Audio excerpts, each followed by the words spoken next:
मैं अपनी पत्नी के साथ बुढ़ापे में इज्जत से रहना चाहता हूँ। घर में सन्नाटा पसरा था। तभी मीता की आवाज़ गूंजती है, तुम अपने अम्मा बाबू को मंझले भैया के घर क्यों नहीं भेज देते हो? मैंने इनका ठेका नहीं ले रखा है। बाकी दोनों देवरानियाँ तो ऐश कर रहे हैं, मैं बूढ़े सास ससुर की सेवा में लगी रहूं।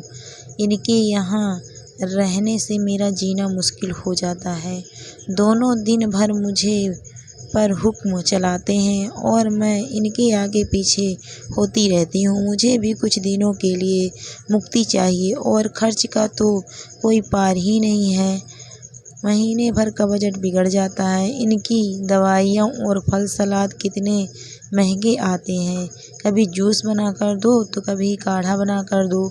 यही काम करते रहो, पूरे घर का खाना भी बनाओ, फिर आपके बाबूजी के लिए अलग से खिचड़ी दलिया भी पकाओ। मैं क्या अपनी सारी उम्र इसी रसोई में गुजार दूँ? मेरी अपनी कोई ज़िंदगी है भी कि नहीं? अपनी पत्नी मीता की बातें सुनकर सुधीर खुद बड़ा बेचैन हो रहा था।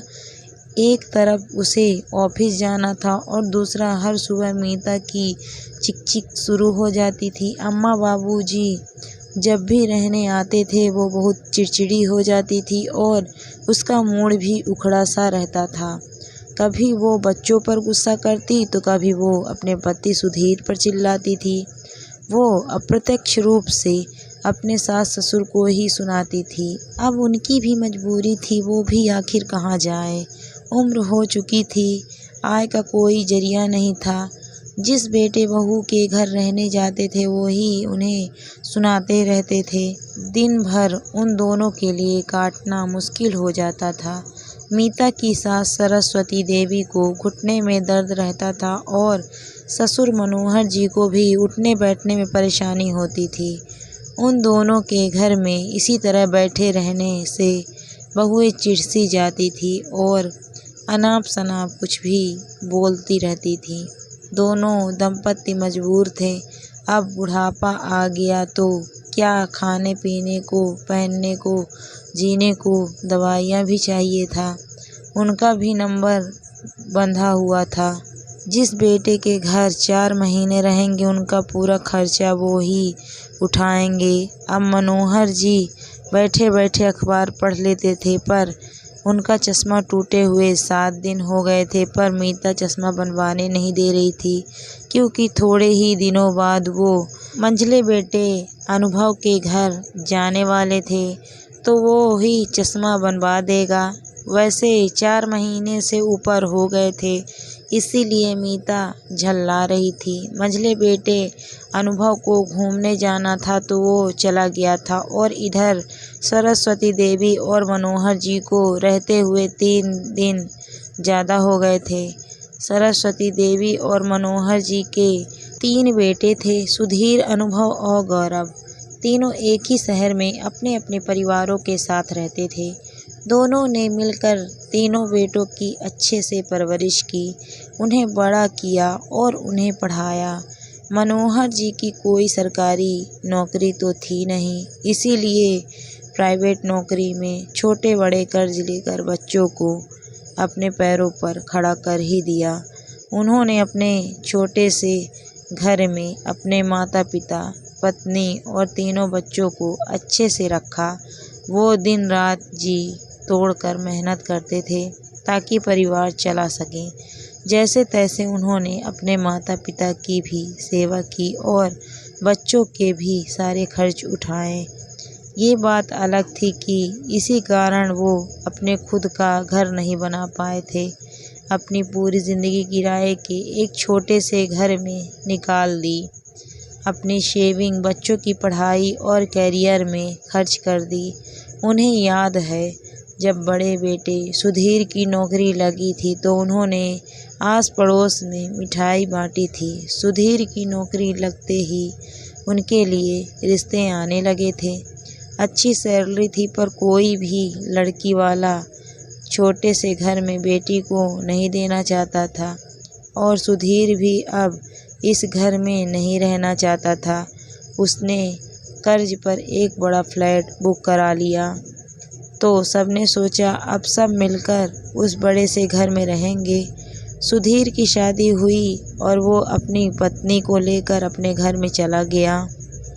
उसने किसी से कहा भी नहीं कि सब मेरे घर में रहने चलो। अपने दादाजी के निधन पर भी वो पूरी रात नहीं रुका। सुधीर और मीता सुबह आते थे और रात को वापस अपने घर चले जाते थे। उसने घर खर्च देने पर भी हाथ खड़े कर दिए कि उसे फ्लैट की किस्त भी भरनी होती है और नई नई गृहस्थी में 100 खर्चे लगे ही रहते हैं। मंझले बेटे की अलग ही कहानी है। वो कॉलेज में सुनिधि से प्यार करता था और सुनिधि अपने परिवार में इकलौती बेटी थी। उसके पिता की शर्त थी कि मेरी बेटी उसी से शादी करेगी जो मेरे घर पर घर जवाई बनकर रहेगा। अनुभव ने अपनी नौकरी छोड़ दी और सुनिधि से शादी करके घर जमाई बन गया और अपने ससुर जी के साथ उनके बिजनेस में हाथ बटाने लगा। वो बिजनेस के सिलसिले में एक शहर से दूसरे शहर घूमने जाया करता था और अपनी पत्नी को भी ले जाया करता था। मनोहर जी की माँ भी अब बीमार रहने लगी थी। उन्होंने सुधीर और अनुभव से मदद करने को कहा पर दोनों ने हाथ खड़े कर दिए। सरस्वती जी ने अपने गहने बेचकर सास का इलाज करवाया पर उन्हें बचा ना सका। तीसरा बेटा गौरव भी नौकरी के लिए कोशिश कर रहा था। उसकी भी नौकरी लग गई और बड़ी ही अच्छी कंपनी में लगी थी। अब मनोहर जी ने सोचा कि मेरे दिन फिर जाएंगे, पर वो भी अपने भाइयों के ही नक्शे कदम पर चलने लगा। जब दोनों बड़े भाइयों को अम्मा बाबूजी की चिंता नहीं है तो मैं क्यों करूं? उसने कुछ महीने नौकरी की थी। वहीं ऑफिस में काम करने वाली मेघा से उसने लव मैरिज कर ली। तीनों बेटे उन दोनों को अपने हाल पर छोड़ गए। बहुएं कभी वहां आकर रहना भी पसंद नहीं करती थी। मनोहर जी रिटायर हुए तो उन्हें जो पैसा मिला तो उन्होंने अपना सारा अगला पिछला कर्ज जो लोगों से और बैंक से बच्चों की पढ़ाई और करियर के लिए लिया था वो सब चुका दिया। उन्होंने तीनों बेटों को कहा कि अब तुम तीनों की जिम्मेदारी है। तुम्हें अपने अम्मा बाबूजी का पूरी तरह से ख्याल रखना होगा। अब हमारे पास कुछ भी नहीं बचा है। सारा पैसा और गहने चले गए हैं और ये मकान भी किराए का है। इसका किराया भी हम नहीं चुका सकते हैं। तीनों बेटों और बहुओं ने मिलकर निर्णय लिया कि अम्मा बाबूजी दोनों साथ में हर बेटे के घर 4 महीने रह लेंगे और फिर 4 महीने के बाद दूसरे और फिर तीसरे बेटे के घर पर रह लेंगे। सुधीर के घर रहते हुए उनको 4 महीने 4 दिन हो गए थे पर अनुभव लेने नहीं आया। इसी बात पर मीता गुस्सा हो रही थी। खुद तो घूमने चले गए और मुसीबत हमारे यहाँ पर छोड़ गए। 4 दिन ऊपर हो गए हैं। अगर कल तक नहीं आएंगे तो मैं इन दोनों का खाना नहीं बनाऊंगी। बाहर से खाना मंगवा कर बिल अनुभव भैया को भेज दूंगी। बहू की इतनी कड़वी बातें सुनकर सरस्वती देवी की आंखें भर आई। सच है, माँ बाप बनकर हमने अपने तीनों बच्चों को कई सालों साल पाला संभाला, लेकिन ये तीनों मिलकर भी हम दोनों को संभाल नहीं पा रहे हैं। हाँ सरस्वती, हमारे पास पैसा नहीं है ना। जो था इन तीनों पर खर्च कर दिया और ये तीनों अब हमें आँख दिखाते हैं, हमसे ऊंचे स्वर में बात करते हैं। बहुएं 2 रोटी क्या देती हैं, ताने देकर सीना छल्ली कर देती हैं। 4 दिन ज़्यादा रह लो तो खर्चे गिना देती हैं। भगवान ऐसे नालायक बच्चे किसी को भी नहीं दे। और मनोहर जी एकदम चुप हो जाते हैं। 4 दिनों बाद अनुभव दोनों को लेने आता है और अपने घर ले जाता है। अम्मा बाबूजी, आपके रहने की व्यवस्था घर के पीछे वाले कमरे में की है। आपको जो भी ज़रूरत हो बोल देना। अनुभव चला जाता है। सुबह शाम नौकर चाय पानी और खाना रख जाता था। सरस्वती देवी तो ये सोचकर आई थी कि अनुभव के बच्चों को गोदी में खिलाएगी, पर उसके बच्चों को तो आया संभालती है और बहू सुनिधि अनुभव के साथ ही बिजनेस करती है। दोनों को पीछे वाले कमरे से घर में आने की अंदर इजाज़त नहीं थी। अनुभव एक बार उन्हें पीछे कमरे में छोड़कर क्या गया, वो दोबारा आया ही नहीं और सुनिधि तो अभी एक बार भी उनसे मिलने, आशीर्वाद लेने नहीं आई। एक सुबह सरस्वती जी पीछे टहल रही थी कि उन्हें अपने पोते की झलक दिखाई दी। वो मुँह बस घर के अंदर चली गई। आया उसे खिलाने की कोशिश कर रही थी, पर वो चुप नहीं हो रहा था और लगातार रोए जा रहा था। 9 महीने का बच्चा बोल भी कहाँ पाया है। उन्होंने उसे गोदी में लिया और उसकी नाभि पर हींग लगा दी। वो चुप हो गया और हंसने लगा। वो उसका लाड दुलार करती रही। थोड़ी देर बाद बेटे बहू आए और आया का गुस्सा चेहरा देखकर आश्चर्यचकित रह गए। मैं यहाँ काम नहीं करूँगी। इन्होंने मेरा अपमान किया है और मेरे हाथ से बच्चा ले लिया। ये सुनते ही दोनों उसे मनाने लग गए। सुनिधि गुस्सा हो गई। आपने मेरा बच्चा हाथों में क्यों लिया? क्या पता आपके हाथ भी साफ हैं या नहीं? अनुभव कुछ ना बोला। सरस्वती देवी रोते हुए पीछे कमरे में आ गई। आज वो फूट फूट कर रोई। मनोहर जी ने रोका नहीं। तू रो ले, मन हल्का कर ले। ऐसे नालायक बेटों को जन्म देने का अफसोस मना ले। जैसे तैसे 4 महीने निकल गए। गौरव उन्हें लेने आ गया। उन्हें पता था जहाँ 2 बेटों के घर वो बोझ बन गए थे, वहीं तीसरे बेटे के घर में भी दुर्गति होने वाली है। गौरव और मेघा नौकरी करते थे। उनके घर खाना बनाने वाली आती थी। सुबह 6 बजे ही वो रोटियां बनाकर रख जाती थी। रोटियां भी बड़ी पतली होती थी और मेघा 4 जनों के लिए केवल 8 रोटियां ही बनवाती थी। 2 रोटी वो भी इतनी पतली होती थी कि दोनों का पेट ही नहीं भरता था। मोटा अनाज खाने वाले दोनों दंपत्ति भूखे ही रह जाते थे। उन्होंने गौरव को कहा भी कि 2 रोटी कम पड़ती है, ज़्यादा बनवाया कर। मेघा ने सुन लिया। आप दोनों दिन भर घर बैठे ही तो रहते हैं, ज़्यादा खाना खाएंगे तो पचेगा नहीं। इस उम्र में कम ही खाना चाहिए।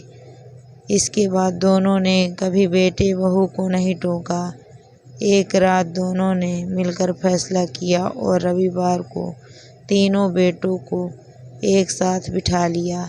मेरे बच्चों, हम दोनों ने फैसला किया है कि हम दोनों तुम तीनों के ही घरों में रहना नहीं चाहते।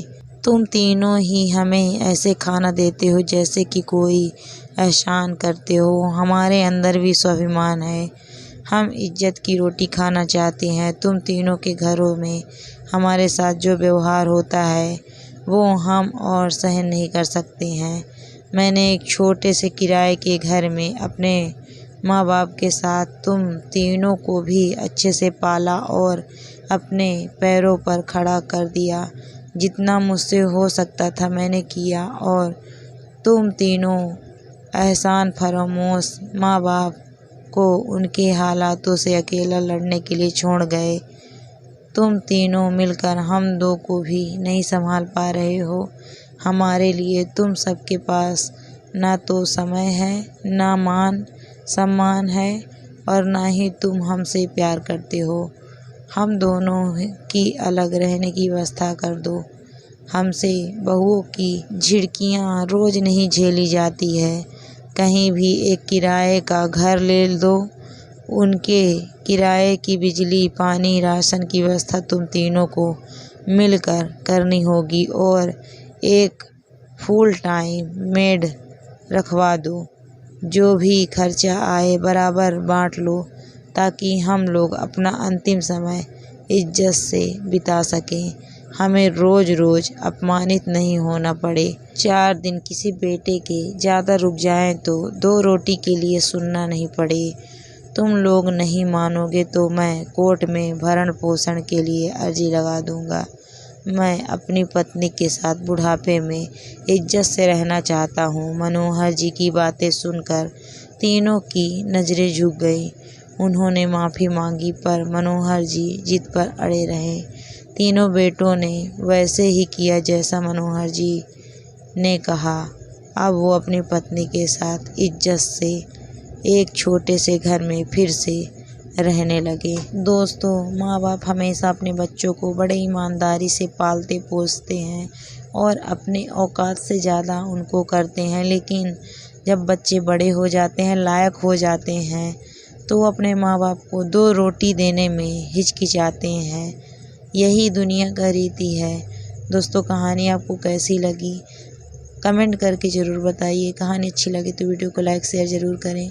अगर आप मेरे चैनल पर नए हैं तो प्लीज़ मेरे चैनल को सब्सक्राइब भी करें। Thank you for watching my video.